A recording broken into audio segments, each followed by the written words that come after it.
Assalamualaikum warahmatullahi wabarakatuh. Perkenalkan kami dari kelompok 4 yang terdiri dari 4 anggota. Yang pertama ada Sania Lustiani Nabila, yang kedua ada Rian Ferdinand Isyana, yang ketiga ada Rainatul Kolbia, dan yang keempat ada Ratu Arum Rahmagati. Kami dengan mentor personal Kak Rahman Oktaviani, trainer Kak Putra Gemanusa, dan mentor grup Kak Lisna Sulistiawati. Kami di sini ingin mempresentasikan hasil dari final proyek kami. Next. Di era perkembangan aktivitas e-commerce global, pemrosesan transaksi menghasilkan data supply chain dalam jumlah yang masif dan tidak terstruktur. Kompleksitas data mentah ini seringkali menghambat visibilitas performa logistik. Kami menginisiasi proyek ini untuk merancang infrastruktur business intelligence yang andal guna mengubah tumpukan data mentah tersebut menjadi informasi taktis terstruktur dengan fokus utama pada pemetaan risiko, keterlambatan pengiriman yang berdampak langsung terhadap profitabilitas operasional. Tujuan final proyek kami yaitu yang pertama membangun pipeline data modern secara end-to-end yang mengintegrasikan besi data plus SQL dengan Pentaho Data Integration sehingga ekstraksi pembersihan data dari nilai kosong atau nilai null value, penyaringan dimensional hingga pemuatan otomatis ke staging area dan data warehouse berjalan secara dinamis demi menjaga konsistensi transaksi. Yang kedua, menyajikan dashboard analitis logistik yang memvisualisasikan korelasi antara efisiensi metode pengiriman dan distribusi wilayah regional terhadap kerugian finansial yang timbul guna menghasilkan keputusan mitigasi taktis yang akurat demi melindungi margin keuntungan operasional bersih. Next.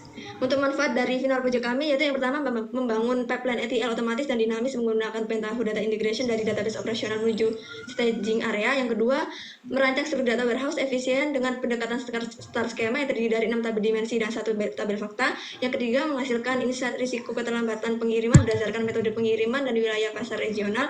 Yang terakhir, menganalisis dampak finansial keterlambatan logistik terhadap profitabilitas bisnis untuk mendukung keputusan strategis. Untuk lingkup project, dari sisi sumber data, kami menggunakan dataset Dataku Smart Supply Chain for Big Data Analysis yang bersumber dari Mendeley Data dan Kaggle. Untuk teknologi dan perangkat yang kami gunakan, penyimpanan data dilakukan menggunakan PostgreSQL yang diakses melalui dbeaver. Proses ETL dirancang sepenuhnya menggunakan PDI atau Pentaho Data Integration, sedangkan untuk visualisasi kami menggunakan Tableau untuk mengembangkan dashboard analisis yang interaktif. Dari sisi arsitektur data, pemrosesan dibagi menjadi 3 zona utama. Yang pertama, skema staging dan log. Kedua, skema dimensi dan fact. Ketiga, skema data mart. Terakhir, fokus analisis kami dibatasi pada satu topik utama, yaitu analisis keterlambatan pengiriman dan dampaknya terhadap profit operasional perusahaan. Dataset yang kami gunakan bernama Dataku Smart Supply Chain for Big Data Analysis atau disingkat Dataku Supply Chain, dipublikasikan oleh Dataku Global melalui Mendeley Data dan kami mengakses melalui Kaggle. Dataset ini berbentuk satu flat table dengan 53 kolom dan 180.519 baris transaksi, mencakup rentang waktu 3 tahun dari 2015 hingga 2018, merepresentasikan data transaksi e-commerce global mulai dari pelanggan, produk hingga status logistik dan finansial. Untuk mempermudah pemahaman, 53 kolom tersebut kami kelompokkan ke dalam 6 kategori domain, yaitu customer, produk, kategori, dan departemen, order dan transaction, shipping dan delivery, serta finansial. Tahap pertama yaitu input database, yaitu dataset Dataku yang tadi dalam format CSV kami impor ke PostgreSQL menggunakan dbeaver sebagai data OLTP. Yang kedua, pembuatan staging area, data dipindahkan dari OLTP ke staging menggunakan Pentaho sekaligus dilakukan pembersihan data seperti filtering null dan pemisahan kolom.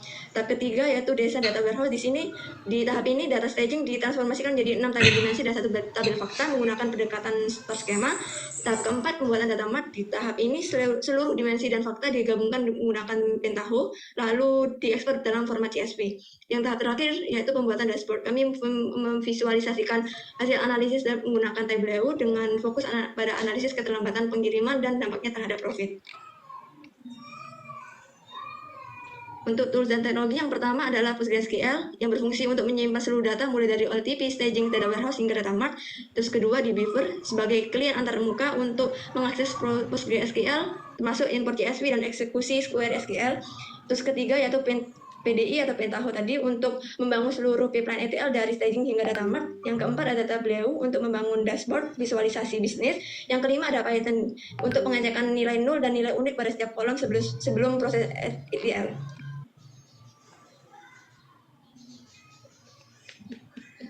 Next. Untuk rancangan data warehouse menggunakan pendekatan setel skema dengan fact order sebagai pusat yang terhubung ke 6 tabel dimensi melalui surrogate key, yaitu SK customer, SK product, SK kategori, SK department, SK shipping, dan SK location. Surrogate key dipilih karena lebih stabil dan independen terhadap data sumber dibanding natural key. Khusus izin customer, kami menerapkan SGD type 2 dengan tambahan kolom version, date from, dan date to untuk menyimpan riwayat perubahan data pelanggan seperti lokasi atau segmen. 5 dimensi lainnya menggunakan SGD type 1 karena atributnya statis.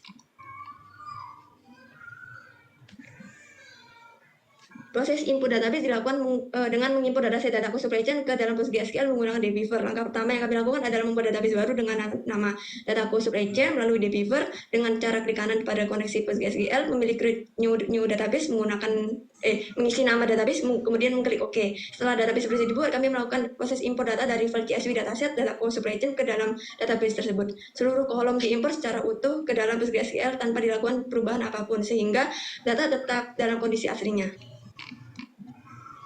Next. Proses pembuatan staging area di sini dilakukan untuk membuat 2 database connection. Langkah pertama yang kami lakukan adalah membuat 2 database connection di Pentaho. Database connection pertama digunakan untuk OLTP dan kami beri nama dataku supply chain yang terkoneksi dengan database dataku supply chain di PostgreSQL. Sedangkan database connection yang kedua digunakan untuk staging, kami beri nama dataku supply chain staging yang terkoneksi dengan database dataku supply chain staging di PostgreSQL. Next. Langkah selanjutnya adalah membuat skema staging dan log pada database dataku supply chain staging di PostgreSQL. Skema staging digunakan untuk menyimpan data sementara, sedangkan skema log digunakan untuk monitoring, tracking, dan validasi terhadap proses ETL yang staging yang kami jalankan. Dengan adanya skema log ini, kami dapat memastikan apakah proses pemindahan data dari OLTP staging berjalan dengan baik atau mengalami kegagalan. Next. Langkah selanjutnya adalah membuat query DDL di database dataku supply chain staging. Query DDL pertama digunakan untuk membuat kerangka tabel pada skema staging. Setelah query tersebut dibuat, kami menjalankannya agar dapat menghasilkan kerangka tabel pada skema staging. Query DDL kedua digunakan untuk membuat kerangka tabel pada skema log. Sama seperti sebelumnya, setelah query dibuat, kami menjalankannya agar dapat menghasilkan kerangka tabel pada skema log tersebut. Next. Selanjutnya adalah pembuatan transformasi staging list table. Untuk mengidentifikasikan tabel mana yang sudah dan belum diproses ke staging, kami menambahkan 2 step tabel input, yaitu data OLTP untuk mengambil daftar tabel dari skema public dan log tabel masuk untuk membaca daftar tabel yang sudah diproses sebelumnya. Kedua data ini diurutkan menggunakan sort rows, lalu dibandingkan dengan merge join dengan tipe full auto join berdasarkan table name agar seluruh data dari kedua sumber tetap dipertahankan. Hasilnya dicek menggunakan filter rows. Jika tabel sudah pernah diproses, data diarahkan ke dummy do nothing. Jika belum, dilanjutkan ke get system info untuk mengambil waktu ETL, lalu digabungkan menggunakan join rows Cartesian product. Terakhir, hasilnya disimpan melalui copy rows to result sebagai parameter table name dan mulai, yang akan diteruskan ke job utama agar proses staging berjalan dengan dinamis untuk seluruh table. Next. Selanjutnya adalah pembuatan transformasi staging data yang berfungsi untuk membaca data dari sumber dan memuatnya ke skema staging. Transformasi ini memiliki 2 alur. Alur pertama diawali dengan tabel input dataku OLTP yang membaca seluruh 53 kolom data mentah dari sumber. Karena masih berbentuk dalam satu tabel, data ini dipisahkan menggunakan step select values menjadi 7 tabel staging, yaitu customer, product, kategori, departemen, shipping, location, dan orders. Setiap tabel memiliki select values dan table output masing-masing. Dengan truncated table diaktifkan untuk menghindari duplikasi data. Alur kedua diawali dengan tabel input yang dinamai dengan log OLTP yang menggunakan variabel table name dan mulai untuk menghasilkan informasi source records, source date, dan ETL the start. Data ini diteruskan ke select values untuk penyesuaian tipe data lalu disimpan ke table output log staging. Dengan truncated table tidak diaktifkan agar reward ETL tetap tersimpan sebagai history monitoring. Terakhir, transformasi ini menerima parameter table name dan mulai dari job untuk execute data untuk keperluan pemisahan data dan catatan log. Yang selanjutnya adalah transformasi staging log table masuk yang dilakukan untuk mencatat daftar nama tabel yang berhasil diproses ke staging area. Kami menambahkan tabel input OLTP tabel masuk yang menghasilkan nama tabel dari parameter tabel name dan waktu proses menggunakan fungsi now. Hasilnya disimpan melalui tabel output yaitu staging log table masuk ke tabel log tabel masuk dengan truncated table tidak diaktifkan agar riwayat proses staging tetap tersimpan sebagai history monitoring. Transformasi ini menerima parameter tabel name dan mulai agar nama sumber data dan waktu proses ETL dapat dicatat dengan secara konsisten dengan ke dalam tabel log. Next.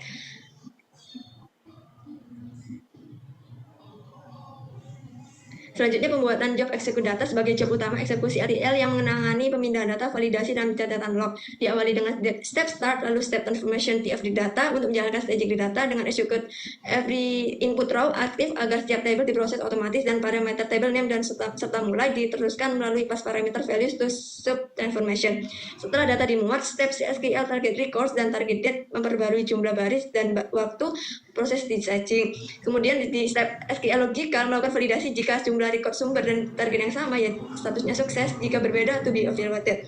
Selanjutnya, step transformation to log table masuk mencatat nama tabel dan waktu proses table log, dan diakhiri dengan step sukses untuk menandakan job berhasil dijalankan. Job ini menerima parameter tabel name dan mulai yang diteruskan ke seluruh transformasi di dalamnya. Next.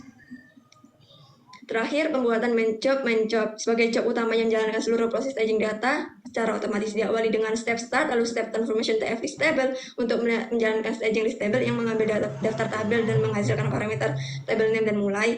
Pada step ini, opsi pas parameter values to sub transformation dinonaktifkan, sedangkan copy result to parameter diaktifkan agar hasil transformasi dapat dikonversi menjadi parameter.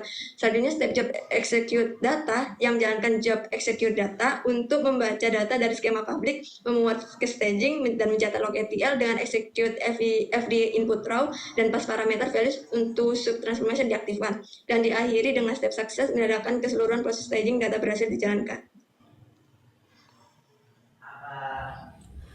Baik, untuk selanjutnya adalah pembuatan desain data warehouse. Jadi yang pertama adalah membuat database baru di PostgreSQL dengan namanya tuh Dataco Supply Chain DWH. Kemudian membuat skema, dimensi, dan fact di database tersebut. Kemudian membuat database connection di Pentaho yang namanya Dataco Supply Chain DWH yang terhubung dengan database Dataco Supply Chain DWH di PostgreSQL. Next.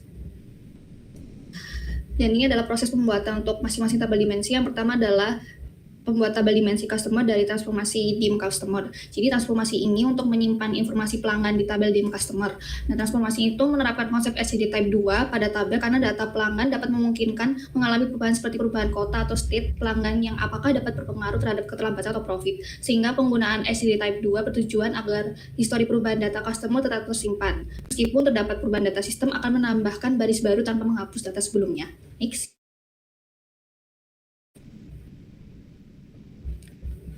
Kemudian untuk proses pembuatan dim customer itu yang pertama ada tabel input. Ini untuk mengambil data customer dari skema staging tadi dan diterapkan query distinct on untuk menghasilkan data pelanggan yang unik. Kemudian yang kedua itu ada value mapper. Value mapper itu membersihkan dan standarisasi data kode singkatan negara bagian pada kolom state menjadi nama lengkapnya. Untuk kolom state itu terdapat data dianggap tidak valid yaitu 95758 dan 91732 sehingga nilai tersebut diganti menjadi unknown. Next. Kemudian concat field itu untuk membuat kolom baru bernama customer name yang menggabungkan antara kolom first name dan kolom last name yang akan menghasilkan format nama lengkap. Kemudian ada select value. Select value itu memilih kolom-kolom yang akan digunakan nanti di dim customer sampai akhir nanti. Next. Yang kedua ini kita membuat tabel dimensi customer dari transformasi dim customer. Oh maaf, ini adalah tahap untuk membuat surrogate key dari dimension lookup update untuk surrogate key di dim customer. Jadi di situ kita membuat namanya surrogate key yang namanya itu sk_customer. Jadi di sini itu bertindak sebagai primary key di tabel dim customer tersebut. Next. Yang kedua itu membuat tabel dimensi produk dari transformasi dim product. Jadi transformasi ini untuk menyimpan informasi produk di tabel dim product. Jadi transformasi itu menggunakan konsep SCD type 1 karena perubahan data produk dianggap cukup menggantikan data lama tanpa perlu menyimpan histori perubahan. Next. Kemudian di sini prosesnya pertama adalah tabel input, mengambil data produk dari skema staging. Kemudian yang kedua ada select value itu untuk mengambil pada tabel dim product. Next.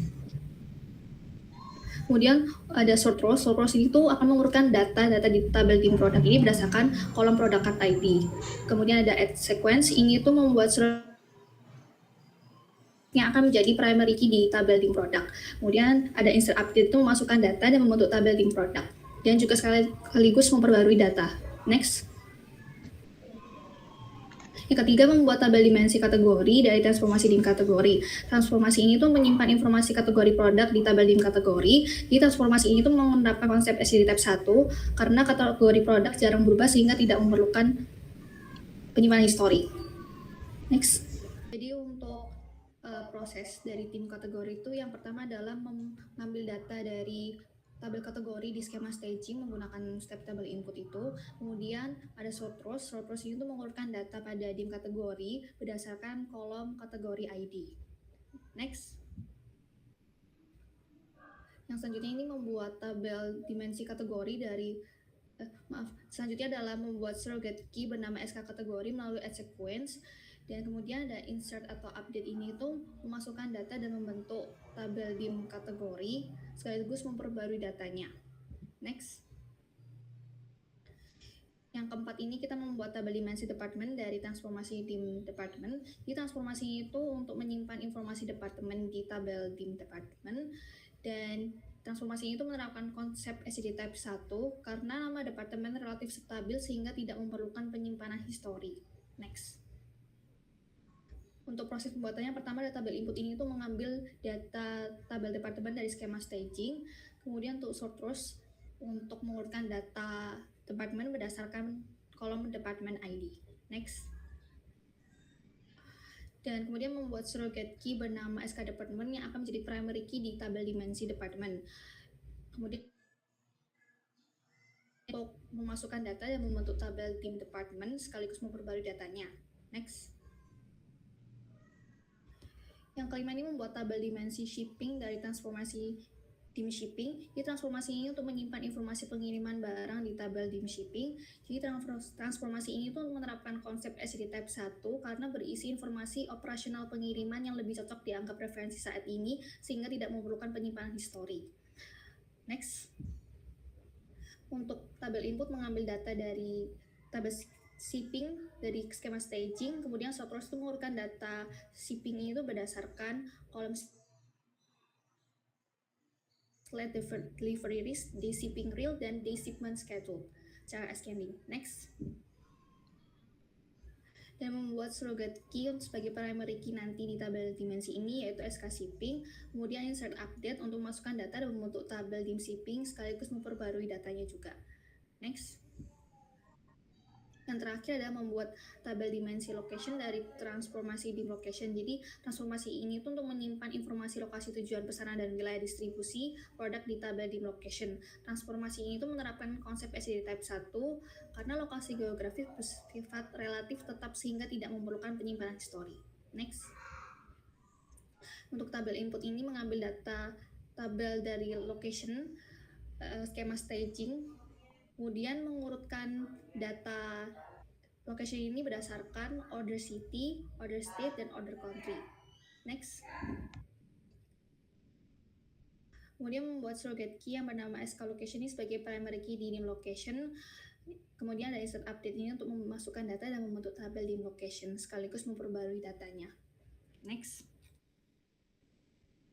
Kemudian setelah melakukan pembuatan tabel dimensi itu, kita membuat tabel fakta dari transformasi fake orders. Jadi tabel fakta itu berfungsi sebagai pusat penyimpanan data transaksi yang menghubungkan seluruh dimensi melalui surrogate key masing-masing tabel. Jadi yang pertama adalah tabel input ini tuh mengambil data utama dari tabel orders dari skema staging. Kemudian dilakukan database lookup pada masing-masing tabel dimensi yang telah kita buat sebelumnya. Itu ada 6 tabel dimensi, jadi 6 tabel dimensi tadi itu dibuat menjadi 6 database lookup. Jadi database lookup itu akan melakukan lookup ke masing-masing tabel dimensi yang telah dibuat sebelumnya. Database lookup juga mengambil surrogate key dari masing-masing tabel dimensi berdasarkan basis key, sehingga relasi antar tabel pada database host menjadi lebih konsisten dan optimal. Database lookup dilakukan pada data yang masih menyimpan ID asli sebelum ID tersebut digantikan oleh surrogate key dari tabel dimensi. Next. Kemudian untuk select value itu memilih kolom-kolom yang dibutuhkan untuk tabel fakta.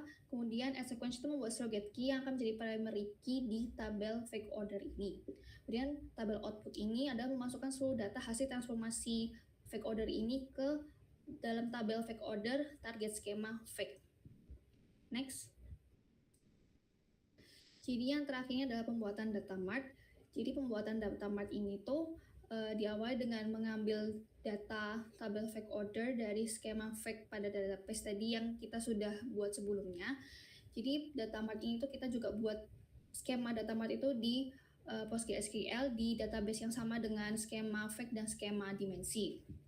Nah, kemudian itu melakukan lookup customer. Jadi lookup customer ini itu menggabungkan dari data di customer itu, yaitu dengan menambahkan atribut customer ID, customer name, city, state, street, zip code, country, latitude, dan longitude. Kemudian di lookup juga untuk lookup product, yaitu menambahkan atribut product name dan juga product price.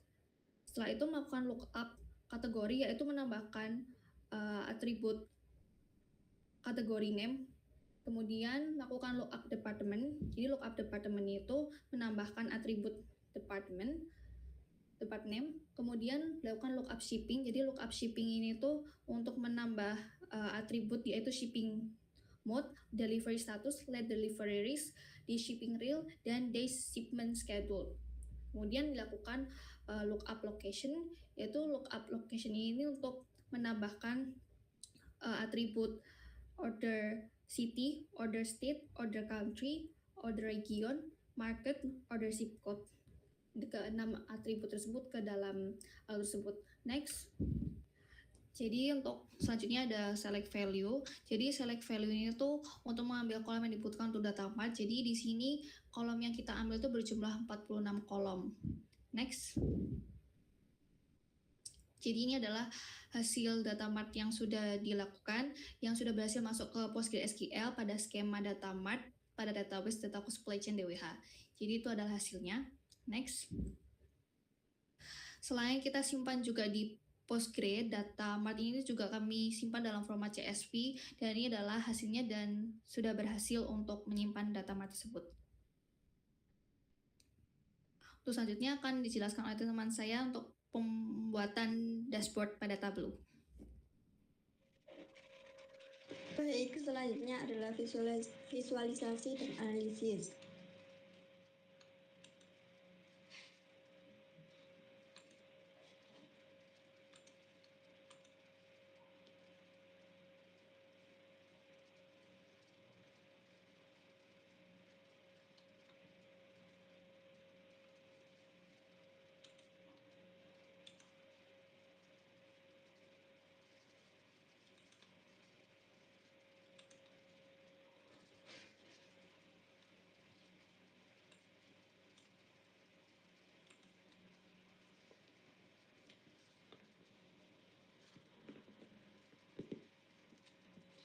Nah, untuk dashboardnya itu menjelaskan tentang jika kita melihat metrik utama atau KPI-nya, performa finansial perusahaan ini sebenarnya terlihat sangat baik.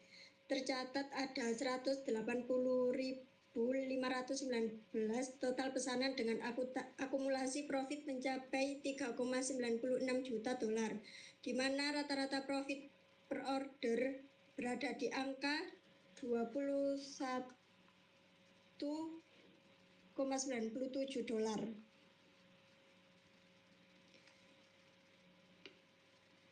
Namun kelompok kami menemukan adanya sinyal bahaya yang sangat kritis pada metrik operasionalnya.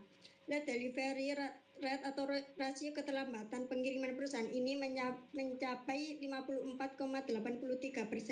Artinya terdapat 98.977 pesanan yang terlambat sampai ke konsumen. Lebih dari separuh sistem distribusi mereka saat ini sedang bermasalah. Untuk melihat dampak keterlambatan ini terhadap profitabilitas, kami menguji secara statistik hubungan korelasi antara durasi hari keterlambatan dengan keuntungan per pesanan menggunakan scatter plot ini. Hasil visualisasi menunjukkan anomali fatal pada pesanan yang terlambat dalam rentang 0 hingga 5 hari. Keterlambatan singkat ini justru memicu kerugian ekstrim hingga minus 4.000 dolar per transaksi. Analisis kami menyimpulkan bahwa hal ini terjadi karena adanya denda operasional atau penalti finansial yang berat akibat keterlambatan tersebut. Selanjutnya, jika kita melihat kontribusi keuntungan pada pie chart, status late delivery memang menyumbang porsi profit terbesar, yaitu 53,90% atau sekitar 2,14 juta dolar. Namun, angka ini bukanlah indikator positif, melainkan terjadi semata-mata karena volume pesanan yang terlambat memang sangat mendominasi operasional perusahaan. Di sisi lain, status shipping canceled juga ikut menggerogoti profit profit sebesar 4,05%.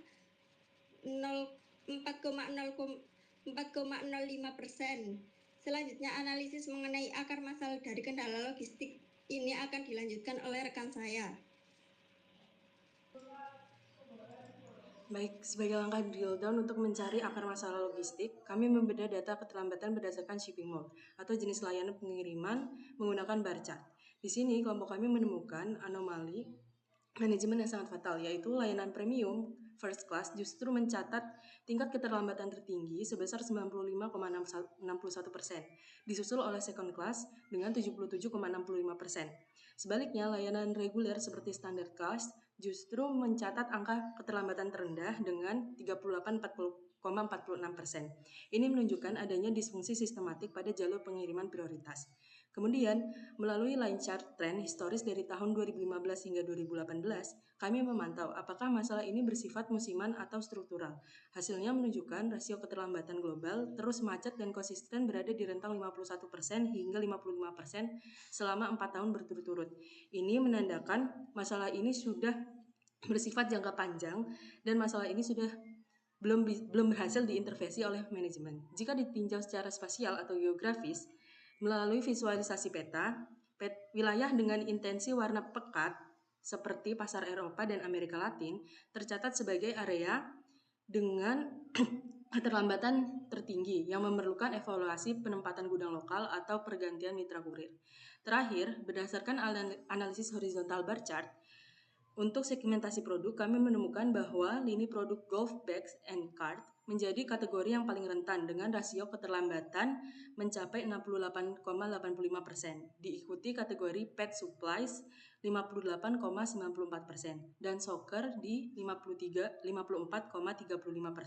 Ketiga kategori produk ini memerlukan evaluasi ketat terkait proses handling atau penanganan di dalam gudangnya.